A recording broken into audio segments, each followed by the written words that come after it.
What's up, guys? Sub-Zero here, back for another Avad review. Today, doing a Wasianiverson Avad review. I mean, this guy, he's like almost 1,500 LP, winner of both America's Cups so far, and we got another cup coming this weekend. So, I mean, if he were to somehow win the third cup, which is, even if someone of Wasian skill level, incredibly unlikely because there is variance of TFT, then, I mean, this guy might just be the GOAT. I mean, he's already he's really going for GOAT status there. Him and Dish Soap. I mean, certainly this set he is battling for GOAT status.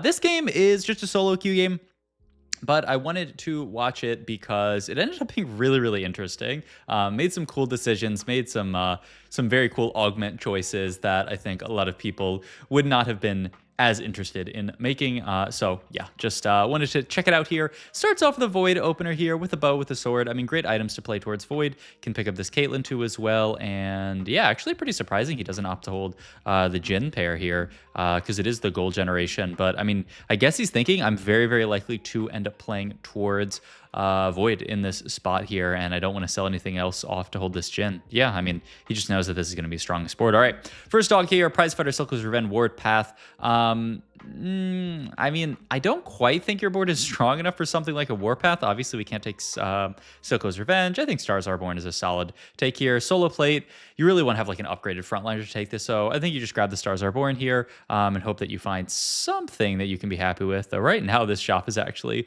a little bit awkward here. Nothing really worth writing home about. Yeah, we're just going to pick up this Jarvan 2 here just to have something to play on this board. It's a 2-star defender.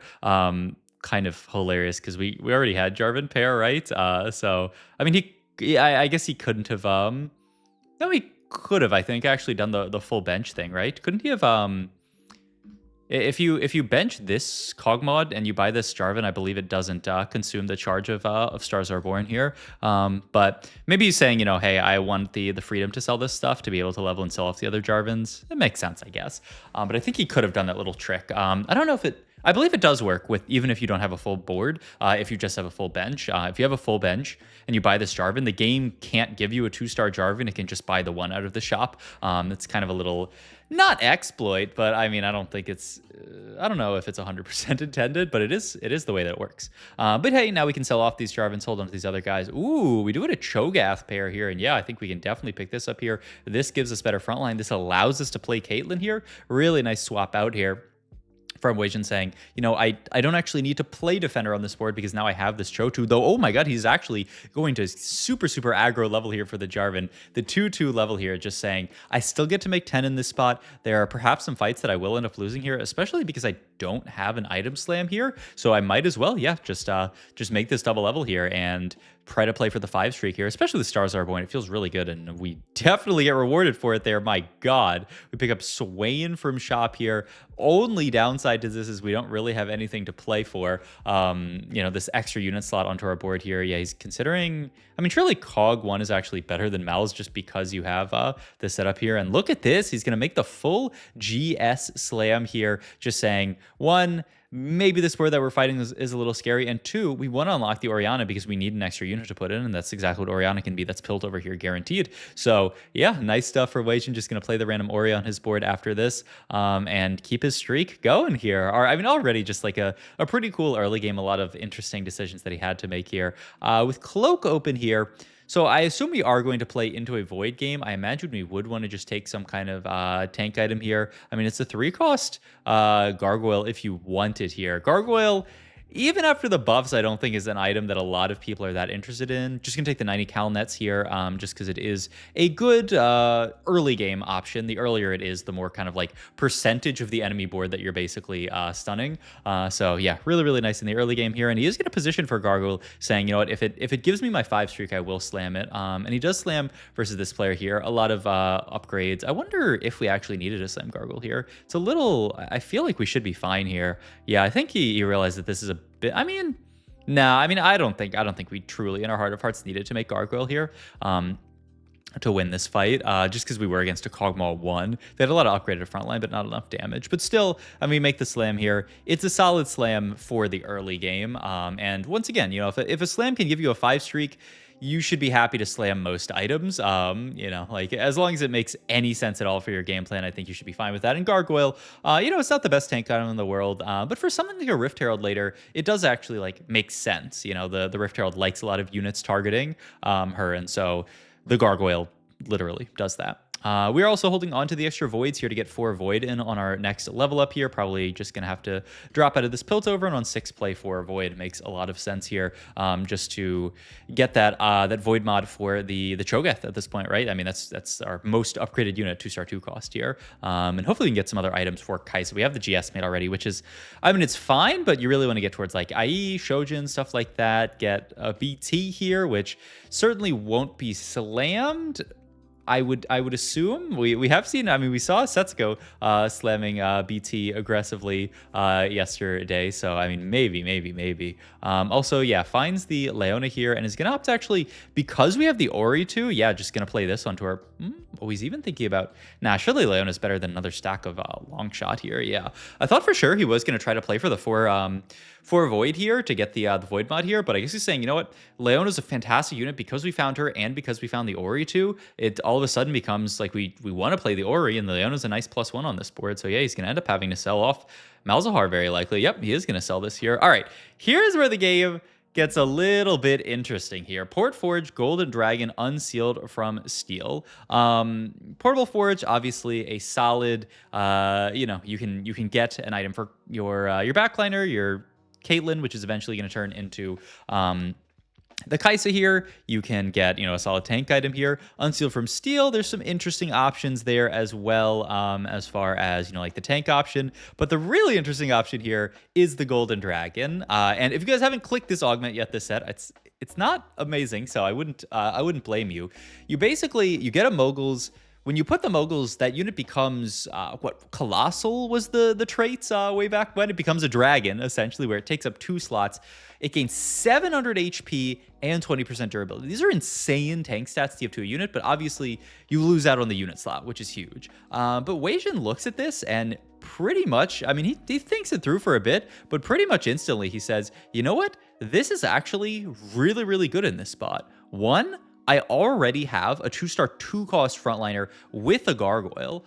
This makes the Gargoyle Slam a lot better because what does Golden Dragon give? It gives HP and durability. What is the third stat that, you know, the third axis to scale tank stats on? It's armor and MR. And so this is perfect. And yeah, he will actually make the BT slam as well, even just to want to make this Cho'Gath go even further beyond here. Yeah, I mean, it makes sense. He's afraid that he might potentially lose a fight here. And so getting this BT slam, I mean, this fight actually very well could have been a BT diff. It was, I mean, his backline got really, really low there. Cho'Gath, you know, obviously got to about mid HP wise. But the other really nice thing is we don't need this extra unit slot, because we are playing, you know, before we were playing the Leona, we don't really need the Leona here. We can do stuff like this and just play 3 long shot on this board. The other interesting thing is that this Void board, I mean, it fits nicely on 8, but we're actually on a path to go fast 9, maybe even fast 10 Void in this spot here if we can continue our streak here, especially with the gold generation from the Mogul's Mail here. So it actually makes a lot of sense. The really awkward time for taking Golden Dragon is if you're playing a level 8 comp that needs to be exactly level 8 to fit all their units. If that happens, your life is kind of doomed, because you end up in this spot here where, okay, I push level 8 and I'm playing, you know, a Seraphine Lysandra comp. And I guess that one you can cut Disruptor, so it's not like crazy, but, you know, an Ionia comp where we need to fit, you know, exactly 5 Ionia on the board, or, you know, some other trait where you need to fit exactly 8 units onto the board. A lot of those comps, I mean, it just doesn't work with this augment because you're stuck on level 8 with 7 units in and you can't complete your traits and your life is horrible. Not really the problem for this Void comp. There's a lot of different varieties, and like we talked about, I mean, this might not be a fast 8, fast 9, it might be a fast 10 even. We've seen this in crazy spots before when people have like insane win streaks, solid econ augments, which we do have, right? We have the Stars Are Born, which is an econ augment, into the Golden Dragon, which is another pseudo econ augment. I mean, every fight we're farming 2-3 gold. I mean, we're level 7, making 50 this round with our streak gold plus our Golden Dragon gold. I mean, it is it's pretty insane, honestly. So yeah, we're gonna continue our streak here. Hopefully we can pick up this last fight win. I was just wondering. Nah, I mean it's definitely still Caitlyn over the Orianna. Orianna's broken unit, but we have 3 long shot in. Oh, he does actually swap the Kate to the edge here, trying to not get her. I mean, maybe he's trying to go for like the Honeymancer Ziggs positioning to try to snipe backline. I think that is what he's trying to go for here. Though he's sniping right side here, which is a little rough. I actually really want to snipe left side here and try to blow up this Kaisa here. It's actually really sketchy. Oh my god, I think we won though. Okay, that was really stressful, but okay, we do at least pick up our win here.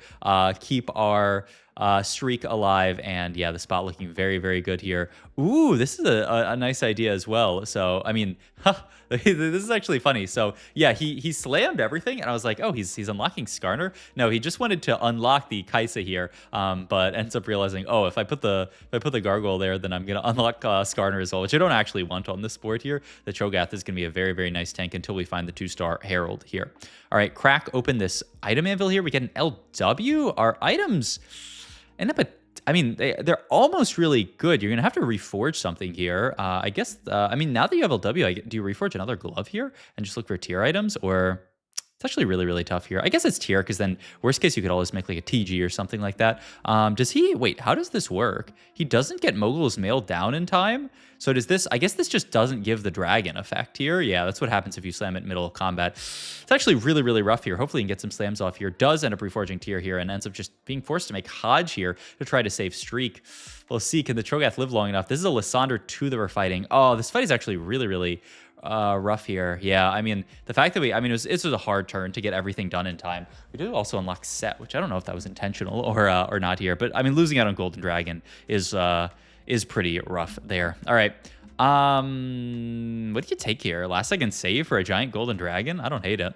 I kind of hate new max build, but obviously we are in a spot where we can live long enough to get the benefits from it, but I kind of hate new max build. I mean, Mess Hall AD Kaisa is not very good either. So I don't know. I guess it would be last second save. We'll see here.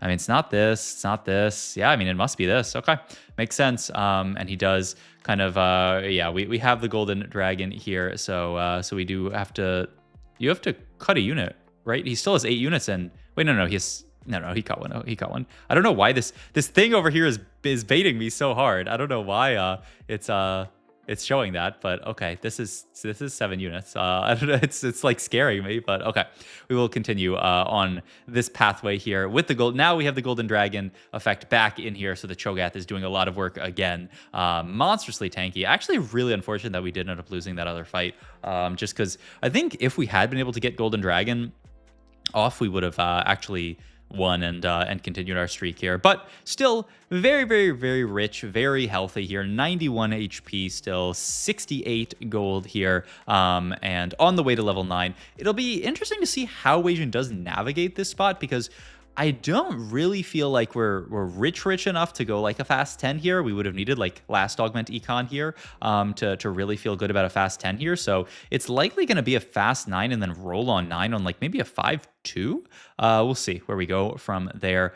We do still really need the IE for Kaisa, so I imagine that's what we'd want. And it is on a 1 cost, so we might be able to pick it up here. You hovered the bow for a second there. Interesting. Yeah, okay, we are just going to take the sword here, grab the IE. At this point, I assume we do also move the items over to Kaisa. That Kaisa 1 should be better than Caitlyn here. And yep, we're going to move the items over. Going to go Hodge, and then, yeah, just move the Last Whisper over to a supportive unit. Well, you know, a unit that can take an item that isn't truly a carry item. Makes sense. And the Hodge, I mean, not honestly...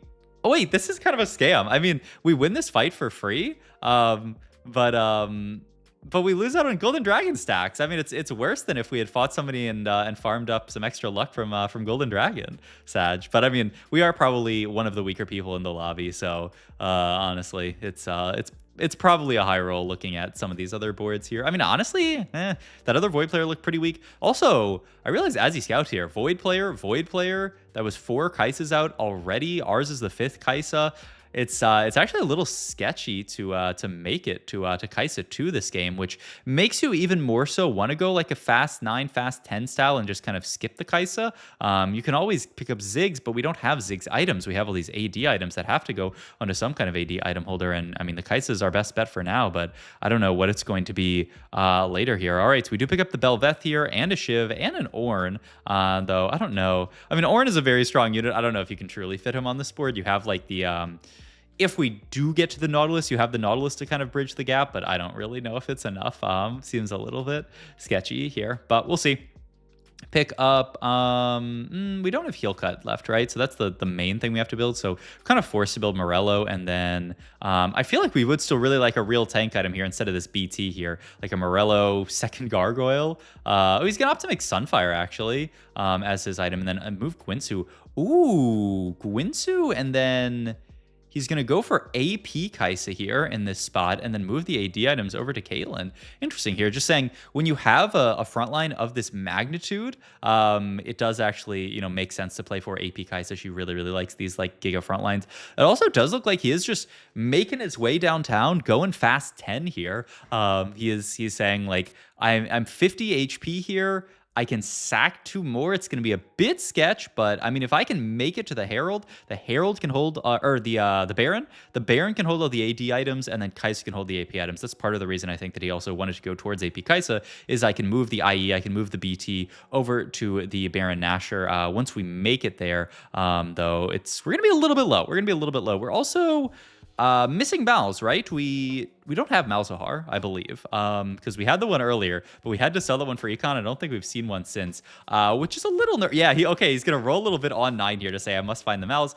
Does find the Mals, so now we can go 10 next round and hit 35 HP. If we take a big loss here, we are actually gonna be 1 life here, so the game is not...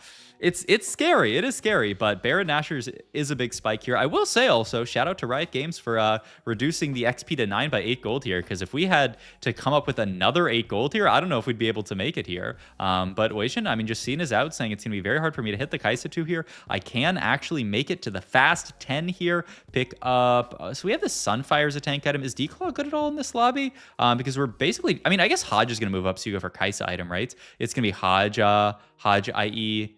Haja BT move LW down, maybe? We'll see where he wants to go with these items. But we are going to sell immediately here. Get the Baron in. Look at the speed. He's using even the field slash deploy key to get there. Gets the Baron Nasher in here. Has the Rift Herald too, so we can move items. Oh, actually, yeah. Wow. Wow. I think he wanted to move items to Rift Herald, but he realized he just wasn't going to have the time to do it all. So yeah, he moves the AP items over to Kaisa and then stays on this setup for a second. The Baron, oh my god, such a close fight, but he actually does get everything down in time. Only downside is that now we can't move the items over to Rift Herald until we find a replacement Cho'Gath. Oh my god, we do hit Baron too though, so I don't think we will feel too bad about this spot here. All right, now, I mean, it is Wasian's game to lose. We'll see if anyone else can get stronger than him. There are other Void players who maybe can make it to Baron. I mean, certainly not this guy. This guy is stuck on level 8 here, so we're certainly going to win this here. I also really want to see how Wasian positions Baron Nasher here. The stats really do